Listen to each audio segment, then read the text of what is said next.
ملک میں ایک بار پھر کرونا کیسز تیزی سے بڑھ رہے ہیں۔ پیر کی صبح تک گزشتہ 24 گھنٹوں میں 2,58,089 نئے کرونا مریض سامنے آئے ہیں۔ اس دوران صحت یاب ہونے والے مریضوں کی تعداد 1,51,740 ہے، جبکہ 385 کرونا متاثرین کی موت ہوئی ہے۔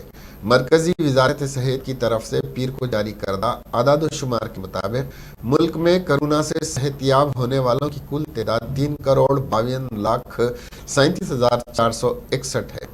اس دوران کرونا سے صحت یاب ہوئی کی شرح کم ہو کر 54.57% پر آ گئی ہے۔